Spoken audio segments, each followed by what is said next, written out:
تلوار کو اپنی گردن سے نکالے اور چھوڑ دے، ٹھیک ہے. وَقَضَا إِذَا تَرَدَّى بِرِدَاءٍ، اسی طرح وَحَمَلَ شَيْءً خَفِيفًا يُحْمَلُ بِيَدٍ وَاحِدٍ، اسی طرح اگر کسی آدمی نے چادر اوڑھی، کیا کیا؟ چادر اوڑھی یا کوئی شے اٹھائی جو ہلکی ہے. چادر بھی ہلکی ہوتی ہے، بولو نا. چادر میں اور رضائی میں کوئی فرق ہوتا ہے کہ نہیں؟ رضائی ہلکی ہوتی ہے نا، چادر کیا ہوتی ہے؟ بھاری ہوتی ہے. بہت معلومات. تو اگر کسی نے چادر اوڑھی وہ بھی ہلکی ہے، یا کوئی چیز اٹھائی جو ہلکی ہے، اور یحمل بید واحد، اور یہ اٹھانا ایک ہاتھ سے کیا ہو. کس سے کیا ہو؟ ایک ہاتھ سے کیا ہو. او حمل صبیا، یا اس نے کوئی بچہ اٹھایا. کیا کیا؟ بچہ اٹھایا حالت نماز میں. او ثوبا، یا اس نے کوئی کپڑا اٹھایا. علی عاتقہ، اپنے کپڑا اس نے اپنے مونڈے پر رکھا. عاتق کہتے ہیں مونڈے کو، ٹھیک ہے. لم تفسد، اس کی نماز فاسد نہیں ہوگی. ٹھیک ہے، اس کی نماز فاسد نہیں ہوگی. وَإِنْ حَمَلَ شَيْئًا، اور اگر اس نے کوئی شے اٹھائی بِحَيْثُ يَتَكَلَّفُ بِحَمْلِهِ وَلَهُ مُؤْنَةٌ، اور کہا کہ اگر اس نے کوئی چیز اٹھائی اور اس میں تکلیف محسوس کرتا ہے اٹھانے کے بعد، اور وہ اس پر بہت بوجھ ہے، چیز اٹھائی ہے لیکن یہ تکلف ہے اس میں اٹھانے میں اور بوجھ بھی ہے، فسدت صلاتہ، تو اس کی نماز فاسد ہو جائے گی. اس لیے کہ ہلکی چیز کے اٹھانے میں عمل قلیل ہوگا اور باری چیز اٹھانے میں عمل کثیر ہوگا. بات سمجھ آئی کہ نہیں؟ یہ مسائل کیوں بتا رہے ہیں آپ؟ اس لیے کہ آپ نماز میں چیزیں اٹھانا شروع کر دیں. بولو. یہ اس لیے کہ اگر آپ نے ایکسیڈنٹلی ایسا کر لیا تو اس کے لیے اسلامک رولنگ کیا ہوگی؟ آپ کی نماز باقی بچے گی یا نہیں؟ اس لیے کہ نماز میں بچے اٹھانا شروع کر دو، مولوی صاحب دسے، پیر صاحب دسے. یہ اس لیے بتایا کہ اگر آپ نے کوئی ایسا فعل کر لیا تو پھر آپ کے پاس اسلامک رولنگ کیا ہے، کیا لاز ہیں، کیا اس کے آداب ہیں، کیا اس کے کنڈیشن اور ٹرمز کیا ہیں، آپ کیسے سمجھیں گے آپ کی نماز ویلڈ ہے کہ نہیں. اس لیے یہ مسائل بتا رہے ہیں. اس کا مطلب یہ نہیں کہ آپ چیزیں اٹھانا شروع کر دیں نماز میں. پھر فرمایا وَإِنْ أَكَلَ أَوْ شَرِبَ عَامِدًا، اگر کسی آدمی نے جان بوجھ کر کھایا، اور شرب، اور پیا، کھایا اور پیا، او ناسیاً، یا جان بوجھ کر تو نہیں لیکن بھول کر کھایا اور پیا. بھول کر کھائے پیے یا جان بوجھ کر کھائے پیے، تفسد صلاتہ، ہر دو صورتوں میں اس کی نماز فاسد ہو جائے گی. ٹھیک ہے، آدمی جان بوجھ کر کھائے پیے یا بھول کر کھائے، ہر دو صورتوں میں نماز فاسد ہو جائے گی. اذا کان بین اسنانہ شیء من الطعام، اگر اس کے دانتوں میں کھانے کی کوئی چیز موجود ہو.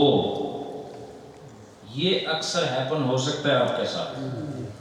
اگر ایک آدمی کے دانتوں میں آلریڈی کھا کے آیا ہوا ہے تو کھانے کے بعد یہ ممکن ہے کہ آپ کے جو مسوڑے ہیں اس جانب میں یا دانتوں کے درمیان خلا میں کوئی فوڈ پارٹیکلز رہ گئے ہوں یا فوڈ سٹف رہ گیا ہو. ٹھیک ہے، پارٹیکلز تو چھوٹے ہوں گے تو سٹف بڑا بھی ہو سکتا ہے. سمجھ آئی کہ نہیں؟ تو اگر وہ آپ کے دانتوں میں رہ گیا، فَابْتَلَعَهُ، اور پھر وہ اس کو نگل گیا، نماز پڑھ رہا ہے تو محسوس ہوا کہ منہ میں کچھ ہے. ٹھیک ہے نا، اللہ نے انسان کو بڑا سینسٹیو بنایا ہے. اس کے منہ، آپ نے کبھی غور کیا کہ آپ کے منہ میں جب ایک نہ دکھائی دینے والا ایک بال بھی اگر زبان پر آ جائے آپ کو ایک تکلیف شروع ہو جاتی ہے کہ میرے منہ میں کچھ ہے، اتنا سینس اللہ نے دیا۔ ایسا ہے کہ نہیں؟ کہ جب تک آپ اس کو نکال نہ لو، شیشہ دیکھتے ہو خود نظر نہ آئے، دوسرے کا دیکھو کچھ ہے منہ میں، یہی حال آنکھ کا ہے۔ ایک چھوٹا سا ذرہ، وہ اتنی بڑی آنکھ ہے، اتنی بڑی، اس میں سے یہ چھوٹا سا ریت کا ذرہ اندر گیا، آنکھ کھل نہیں گئی۔ اتنا اللہ نے آپ کو سینسٹیو بنایا۔ یعنی خدا تعالیٰ نے آپ کی جو باڈی ہے نا بہت سینسٹیو بنائی۔ یہ جسم بالکل ٹھیک ہے، تھوڑی سی سوئی کی نوک معمولی سی میں انسرٹ کروں، تھوڑی سی آپ کی جسم میں، فوراً چونکو گے، اور جب تک وہ باہر نہیں آئے گی سکون نہیں آئے گا۔ اس لیے کہ ہر چیز جو غیر ہو، وہ غیر جب اصل میں داخل ہونے کی کوشش کرے تو اصل جو ہے اس کو قرار نہیں آتا، بے سکونی کا شکار ہو جاتی ہے اصل شے۔ اسی لیے اللہ نے ہمارے ظاہر کو اتنا سینسٹیو بنایا کہ زبان میں اگر کوئی غیر چیز آئی تو زبان فوراً تکلیف میں مبتلا ہوگی، کان میں کچھ چلا گیا فوراً دوڑے گا، کیا ہے، کدھر گیا، کس طرح باہر نکالو، آنکھ میں کچھ گیا۔ تو یہ اس میں سبق ہے کہ جس طرح تمہارے ظاہر کو ہم نے سینسٹیو بنایا اور غیر اس میں داخل نہیں ہوتا، اپنے باطن کو بھی اتنا سینسٹیو کرو کہ جب کوئی ناجائز چیز اندر آئے تو فوراً بے قرار ہو جاؤ، بے قرار ہو جاؤ، غیر کو مت اندر آنے دو۔ اور کوئی ایسی چیز جو روح کے نظام کو درم برم کر دے اسے اندر مت آنے دو۔ جس دن تمہاری روح کو یہ مقام حاصل ہو گیا اس دن تم بندہ کامل بن جاؤ۔ جسم کو یہ مقام خود بخود حاصل ہے، لیکن روح کے لیے تمہیں محنت کرنی ہوگی، اس کو اتنا سینسٹیو بنانا ہوگا، اور روح یہ سینس ذکر اللہ سے حاصل کرتی ہے۔ یہ سینسیشن روح اللہ کے ذکر سے حاصل کرتی ہے۔ اس لیے اپنے آپ کو پاک کرو تاکہ جیسے ہی کوئی گناہ اندر جانے کی کوشش کرے روح تڑپ جائے کہ نہیں، اس کی گنجائش نہیں۔ جب یہ مقام آ گیا تو جسم ظاہر تو ہے ہی سینسٹیو، جب باطن بھی سینسٹیو ہو گیا، یہ دونوں طرف جب سینس برابر ہو جائیں گے تو پھر سفر آسان ہو جائے گا۔ ابھی تو ہم اسی طرح سفر کر رہے ہیں بغیر کیفیات۔ 12 منہ میں جب کھانا ہوگا محسوس ہوگا، سینس آئے گی نہیں کہ کچھ ہے، تو کہتے ہیں کہ منہ میں اس کے دانتوں میں کچھ تھا اور اس نے اس کو نگل لیا، فَابْتَلَعَهُ، اس نے اس کو نگل لیا۔ إِنْ كَانَ قَلِيلًا دُونَ الْحَمْسَ لَمْ تَفْسُرْ صَلَاتُهُ۔ فرمایا کہ اگر وہ جو اس نے نگلا ہے اگر وہ ایک چنے کے دانے کے برابر نہیں ہے تو پھر نماز فاسد نہیں ہوئی۔ چنا نہیں تب پیس کریں، تو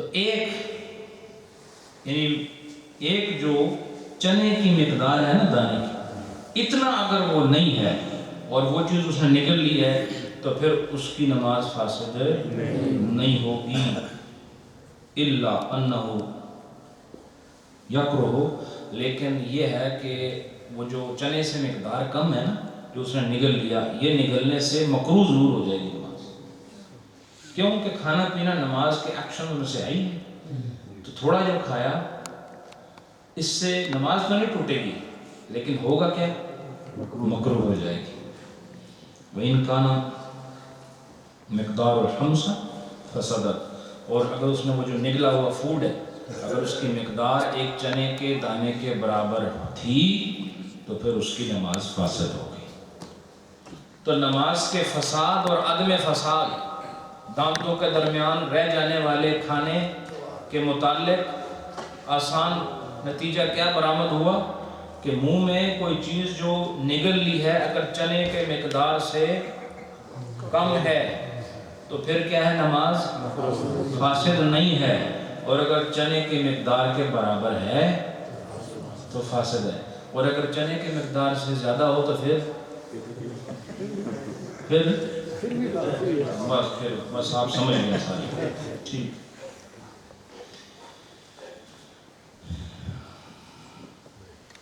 لو ابتلع دم بین اسنانی، اگر کسی آدمی نے دانتوں کے درمیان آنے والے خون کو نکل دیا. اچھا یاد رکھو کہ خون اگر باقی جسم سے نکلے نا اس کا اور حکم ہے، لیکن جو مصولوں سے آتا ہے اکثر بیماری کی وجہ سے آتا ہے یا اور، تو اس کا حکم یہ نہیں کہ وہ جیسے نکلے وضو ٹوٹ جاتا ہے. اس کا اصول یہ ہے، یہ پہلے گزر چکا ہے، کہ وہ اس میں تھوکے اور دیکھے کہ تھوک کا رنگ غالب ہے یا خون کا غالب. جو اغلب ہوگا، جو زیادہ ہوگا، اس کے مطابق حکم ہوگا. اگر تھوک کا رنگ غالب ہوا تو وضو نہیں ٹوٹا، اور اگر خون کا رنگ غالب ہوا وضو ٹوٹ جائے گا. اب ایک آدمی کے مسوڑوں سے خون آیا حالت نماز میں اور وہ نگل گیا، ٹھیک ہے، بیماری ہے، وہ تکلیف ہے. لم تفسد اذا كانت الغلبة بالريق، تو اس کی نماز فاسد نہیں ہوگی اگر اس کے تھوک جو ہے وہ رنگ پر غالب ہوا، خون کے رنگ پر غالب ہوا. یہ کیسے پتہ چلے؟ چونکہ رنگ نظر تو نہیں آتا. بات سمجھ آئی کہ وہ تو منہ کے اندر ہے، تو رنگ تو تب نظر آئے گا جو آنکھوں کے سامنے ہوگا.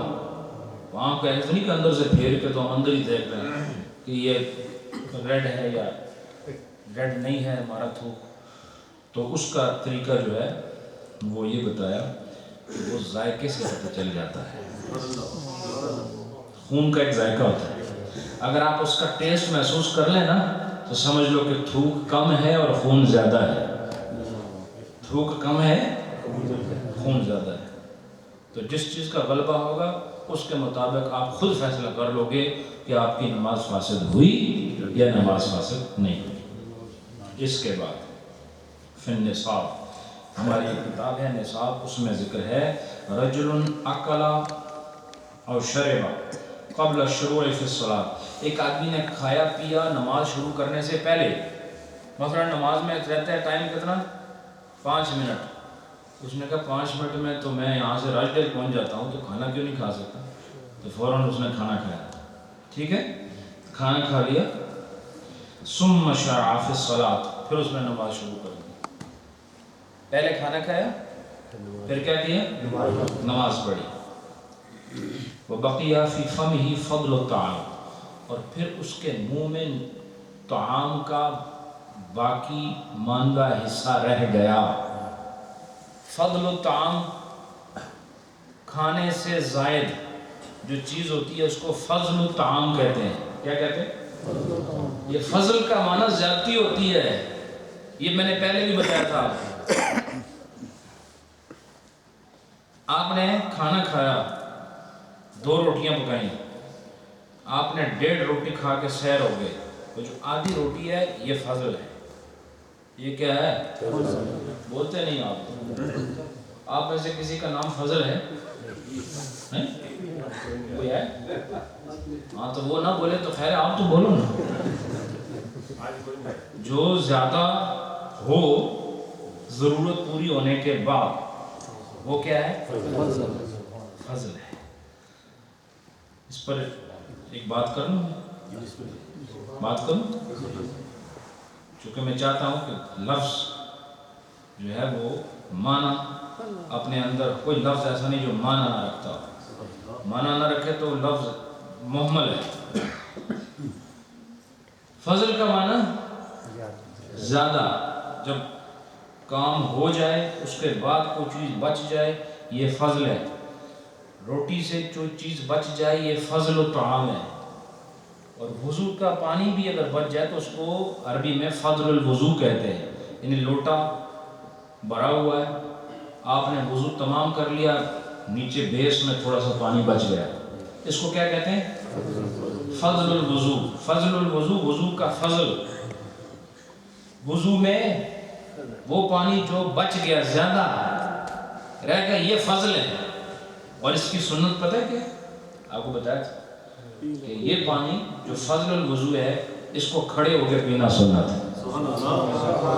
یہ میں نے آپ کو بتایا تھا.